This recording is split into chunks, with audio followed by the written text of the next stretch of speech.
ಯಾರಿದ್ದೀರಾ ಮನೇಲಿ? ಅಮ್ಮ, ಯಾರು ನೀವು? ನಮ್ಮಿದೇನಾಗ್ಬೇಕಾಗಿತ್ತು? ಅಮ್ಮ, ನಾವಿಬ್ರು ಯಾರು ಇಲ್ಲದೆ ಅನಾಥರು. ನಿಮ್ಮ ಮನೇಲಿ ಯಾವ್ದಾದ್ರು ಕೆಲಸ ಇದ್ರೆ ಕೊಡ್ತೀರಾ ಅಮ್ಮೋರೆ? ನೋಡಿ, ನಮ್ಮ ಮನೇಲಿ ಯಾವ ಕೆಲ್ಸನೂ ಇಲ್ಲ. ಪಾಪ ನಿಮ್ಮ ನೋಡ್ತಿದ್ರೆ ಅಯ್ಯೋ ಅನಿಸ್ತಿದೆ. ಕಷ್ಟದಲ್ಲಿ ಬೇರೆ ಇದ್ದೀನಿ ಅಂತ ಹೇಳ್ತಿದ್ದೀರಾ. ನನ್ನಿಂದ ಏನ್ ಸಹಾಯ ಆಗ್ಬೇಕು? ನಿಮ್ಗೇನಾದ್ರೂ ದುಡ್ಡು ಬೇಕಾಗಿತ್ತಾ? ಬೇಡ, ನನಗೆ ದುಡ್ಡೇನು ಬೇಡ. ಯಾಕೆಂದ್ರೆ ನನ್ನ ಕಣ್ಣಿಗೆ ಆಪರೇಷನ್ ಮಾಡಿಸ್ಬೇಕು. ಅದಕ್ಕೋಸ್ಕರ ಅವ್ರನ್ನ ಆಸ್ಪತ್ರೆಗೆ ತೋರಿಸ್ಬೇಕು. ನಿಮ್ಮ ಮನೇಲಿ ಯಾವ್ದಾದ್ರು ಮುಸ್ರೆ ಗಿಸ್ರೆ ತೊಳೆ ಅಂತ ಕೆಲಸ ಇದ್ರೆ ನನಗೆ ಕೊಟ್ಟು ನೀವು ಪುಣ್ಯ ಕಟ್ಕೊಳ್ಳಿ. ನೋಡಿ, ನೀವು ದೊಡ್ಡವರು, ಹೀಗೆಲ್ಲ ನನ್ನ ಕಾಲಕ್ಕೆ ಬೀಳ್ಬಾರ್ದು. ಹಾಗೆ ಅಮ್ಮ ಅಂತ ಕೂಡ ಕರಿಬಾರ್ದು. ಒಳ್ಳೆ ಕತೆ ಆಯ್ತಲ್ಲ. ಆನಂದ್, ಆನಂದ್, ಸ್ವಲ್ಪ ಹೊರಗಡೆ ಬನ್ನಿ. ಇಲ್ಲಿ ಯಾರೋ ಬಂದು ಕೆಲಸ ಕೊಡಿ ಅಂತ ಕೇಳ್ತಾ ಇದಾರೆ. ಸ್ವಲ್ಪ ಹೊರಗಡೆ ಬಂದು ನೋಡ್ತೀರಾ? ಯಾರು ಕೆಲಸ ಕೇಳ್ಕೊಂಡ್ ಬಂದಿದ್ದಾರೆ. ಪಾಪ ಅನಿಸ್ತಿದೆ. ಅದ್ಗೆ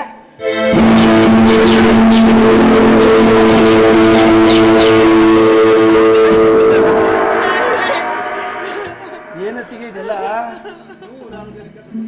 100 ಜನರಿಗೆ ಕೆಲಸ ಕೊಡ್ತಿದ್ದ ನೀವು ಕಂಡವ್ರ ಮನೆ ಕೆಲಸ ಮಾಡದ? ಅಯ್ಯೋ, ನಾನು ನೋಡ್ತಾ ಇರೋದು ನಿಜನಾತಿಗೆ ನನ್ನ ಕಣ್ಣಿನಿಂದ ನಂಬಕ್ಕೆ ಆಗ್ತಾ ಇಲ್ಲ. ಅಣ್ಣ, ಏನಣ್ಣ ಇದೆಲ್ಲ? ಮಾನವಂತರ ಮನ ಅಳಿಯ ಮಗಳು ಈ ಸ್ಥಿತಿಯಲ್ಲಿ. ಅಣ್ಣನ ಕಾಲಿಗೆ ಏನಾಯ್ತು ಹೊತ್ತಿಗೆ? ಆನಂದ್, ಇದೆಲ್ಲ ನಮ್ಮ ಹಣೆ ಬರ. ಆನಂದ್, ಹಣೆ ಬರ. ಹಣೆ ಬರದಲ್ಲಿ ಏನ್ ಬರ್ದಿದ್ಯೋ ಅದು ಆಗ್ತಾ ಇದೆ. ನೋಡು, ನಮ್ಗೆ ಯಾರು ದಿಕ್ಕಿಲ್ಲ. ನಾವ್ ನಿಜವಾಗ್ಲೂ ಅನಾಥರಾಗಿ ಹೋಗಿದೀವಿ. ಯಾಕತ್ತಿಗೆ ನಾನಿದ್ದೀನಿ. ನಿಮ್ಮನ್ನ ಸಾಕಿ ಸಲಗುವಂತ ಶಕ್ತಿನ ದೇವರು ನನಗೆ ಕೊಟ್ಟಿದ್ದಾನೆ. ತಂದೆ ತಾಯಿ ಸೇವೆ ಅಂತ ಮಾಡೋ ಯೋಗ ನನಗಿಲ್ಲ. ತಂದೆ ತಾಯಿ ಸ್ಥಾನದಲ್ಲಿರೋ ನಿಮ್ಮ ಸೇವೆನ ನಾನ್ ಮಾಡ್ತೀನಿ. ಯಾರು ನಮ್ಮನ್ನು ಸಾಕಿ ನಮ್ಮ ಸೇವೆಯನ್ನು ಮಾಡೋ ಸಹಭಾವನೆ ತೋರ್ಬೇಕಾಗಿಲ್ಲ.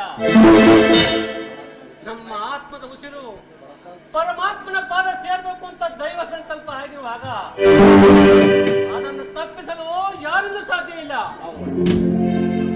ಅಣ್ಣ, ಅಣ್ಣ, ಬಾರಣ್ಣ ಇಲ್ಲಿ. ಏನಣ್ಣ ಈಗ ಮಾತಾಡ್ತಾ ಇದೀಯಾ? ಈ ಕಡೆ ನೋಡು. ನಾನು ಯಾರ? ನಾನು ನಿನ್ನ ಒಡ ಹುಟ್ಟಿದ ತಮ್ಮ ಅಣ್ಣ. ನಿನ್ನ ಪ್ರೀತಿ ಆರೈಕೆಯಲ್ಲಿ ಬೆಳೆದು ವಿದ್ಯೆ ಬುದ್ಧಿಯನ್ನು ಕಲಿತ ಈ ನಿನ್ನ ತಮ್ಮ ಈಗಲೂ ನನ್ನನ್ನ ಕೆಟ್ಟ ನಕ್ಷತ್ರದಲ್ಲಿ ಹುಟ್ಟಿದವನಂತ ದೂರ ತಳ್ಬೇಡಣ್ಣ. ಅಣ್ಣ, ಇಲ್ಲಿ ನೋಡಣ್ಣ, ಇಲ್ಲಿ ನಿನ್ನ ಕಾಲಿಂದಾರು ಬೇಡ್ಕೋತೀನಿ ಅಣ್ಣ. ಅಣ್ಣ,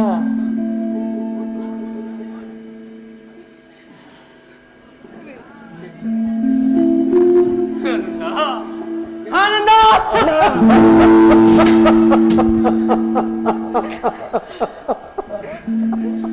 ಹೇಳ್ಬೇಡಣ್ಣ.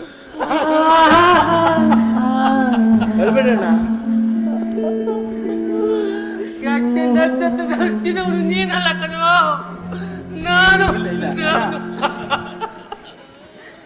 ನಿನಗೆ ಕೂಡ ಚಿತ್ರಹಿಂಸೆಯನ್ನು ಕೊಟ್ಟು ಕಾಲಿನಿಂದ ಒದ್ದು ಮನೆಯಿಂದ ಹೊರ ಹಾಕಿದ ತಪ್ಪಿಗೆ ಆ ದೇವರು ನನಗೆ ಸರಿಯಾದ ಶಿಕ್ಷೆ ಕೊಟ್ಬಿಟ್ಟ ಕಣೋ, ಕೊಟ್ಬಿಟ್ಟ.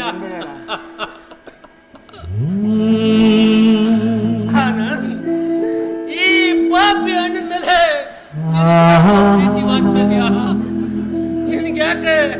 ಅಣ್ಣ, ನೀನೆಲ್ಲ ಚೆನ್ನಾಗಿರು, ಆದ್ರೆ ನಮ್ಮನ್ನ ನಮ್ಮ ಪಾಡಿ ಬಿಟ್ಬಿಡು. ನನ್ನ ಪಾಡಿ ಅಣ್ಣ, ಈ ದೇಹಗಳು ಬೇರೆ ಆದ್ರೂ ಜೀವ ಒಂದೇ ಅಣ್ಣ. ನೀನಿಲ್ಲದೆ ಈ ಜೀವ ಸತ್ತ ಹೆಣದಂತೆ. ಅಣ್ಣ, ನೀನೇ ನನ್ನ ಪ್ರಾಣ. ಈ ನಿನ್ನ ಕಾಲಿಗೆ ಏನಾಗಿದೆ ಅಂತ ನನಗೆ ಗೊತ್ತಿಲ್ಲ. ಆದ್ರೆ ಇನ್ನು ಮುಂದೆ ಊರುಗಳಾಗಿ ನಾನು ಇರ್ತೀನಿ ಅಣ್ಣ. ನಡೀರಿ, ಮನೆ ಒಳಗಡೆ ಹೋಗದ. ನೋಡಿ, ಅವನು ನಮ್ಮ ಇಲ್ಲ ಅಂತ ಮಾತ್ರ ಹೇಳ್ಬೇಡಿ. ಒಪ್ಕೊಳ್ರಿ, ಒಪ್ಕೊಳ್ಳಿ. ಪಾಲಿಗೆ ದೇವರು ಕೊಟ್ಟು ತಮ್ಮ ನೀನು ಕಣೋ. ನಿನ್ನನ್ನು ನಿಂದಿಸಿ ಮಾತನಾಡಿದ ತಪ್ಪಿಗೆ ಆ ದೇವರು ನನ್ನ ಸರಿಯಾದ ಶಿಕ್ಷಣ ಕೊಟ್ಬಿಟ್ಟ. ನೀನು ಜೀವನ ಎಂಬ ಯುದ್ಧದಲ್ಲಿ ಗೆದ್ದು ತಾಯಿಗೆ ತಕ್ಕ ಮಗ ಹಾಕುಟ್ಟೆ ಕಣೋ, ತಾಯಿಗೆ ತಕ್ಕ ಮಗ ಹಾಕುಟ್ಟೆ. ಇನ್ನು ಮುಂದೆ ನಿಮ್ಮ ಇಷ್ಟದಂತೆ ಆಗ್ಲಿ. ನನಗೀಗ ಬಂಗಾರದ ನಿಧಿಯ ಸಿಕ್ತಷ್ಟು ಸಂತೋಷ ಆಯ್ತೈತೆ ಅಣ್ಣ. ಅತ್ತಿಗೆ, ಆನಂದ್, ಇವರ ಪರಿಚಯ ನಿಮಗಿಲ್ಲ. ಇವರ ಹೆಸರು ವಸಂತ ಅಂತ. ನಾನು ಮನೆ ಬಿಟ್ಟು ಬಂದಾಗ ಕಲ್ಲಂತ ಇದ್ದ ಈ ಶಿಲೆಗೆ ಜೀವ ಕೊಟ್ಟು ನನ್ನ ಬಾಳನ್ನ ಉದ್ಧಾರ ಮಾಡಿದ ದೇವತೆ. ಅಮ್ಮ, ವಸಂತ, ನಿಜವಾಗ್ಲೂ ಇದು ನನ್ನ ಕೈಯಲ್ಲ, ಕಾಲು ಅನ್ಕೊಂಡಿದ್ದೀನಿ. ಆದ್ರೆ ನಮ್ಮ ಆನಂದನ ಇಲ್ಲಿವರೆಗೂ ಬೆಳೆಸಿ ಈ ಮಟ್ಟಕ್ಕೆ ತಂದಿರೋದಕ್ಕೆ ನಿನಗೆ ಎಷ್ಟು ಥ್ಯಾಂಕ್ಸ್ ಹೇಳಿದ್ರು ಸಾಲದಮ್ಮ. ನಿನ್ನ ಋಣನ ಹೇಗ್ ತೀರ್ಸ್ಬೇಕು ಅನ್ನೋದು ನನಗೆ ಗೊತ್ತಾಗ್ತಾ ಇಲ್ಲ. ನೋಡಿ, ನೀವು ದೊಡ್ಡವರು, ಈ ರೀತಿ ಎಲ್ಲ ಮಾತಾಡ್ಬಾರ್ದು. ನಿಮ್ಮ ಇಂದ ಒಳ್ಳೆ ಗುಣವಂತರು, ಕೊಟ್ಟಿರೋ ಕೆಲ್ಸನ ಪರಿಶ್ರಮದಿಂದ ಮಾಡಿ ನನ್ನ ಜೀವನನ ಮುಂದಕ್ಕೆ ತಂದಿರೋಂಥವ್ರು. ನೋಡಿ, ಇನ್ ಮುಂದೆ ಈ ಮನೆನ ನಿಮ್ಮನೆ ಅಂತ ತಿಳ್ಕೊಳ್ಳಿ. ನೀವ್ ಯಾವ್ದಕ್ಕೂ ಸಂಕೋಚ ಪಡ್ಕೋಬೇಡಿ, ಆಯ್ತಾ?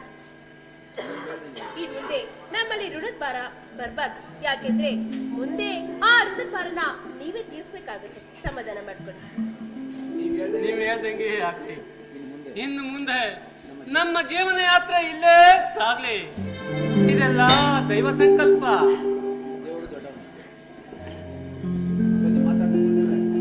ನೋಡಿ, ಹೀಗೆ ಮಾತಾಡ್ತಾ ಇದ್ರೆ ಟೈಮ್ ಆಗುತ್ತೆ. ಮೊದಲು ನೀವಿಬ್ರು ಸ್ನಾನ ಮಾಡಿ, ಆಮೇಲಿಂದ ಒಟ್ಟಿಗೆ ಕೂತ್ಕೊಂಡು ಎಲ್ಲರೂ ಊಟ ಮಾಡೋಣ.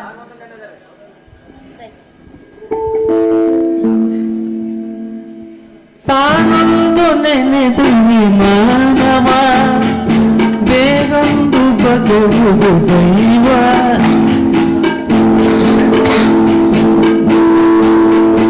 ಆ ದೈವ ಮರೆತರೆ ಜೀವ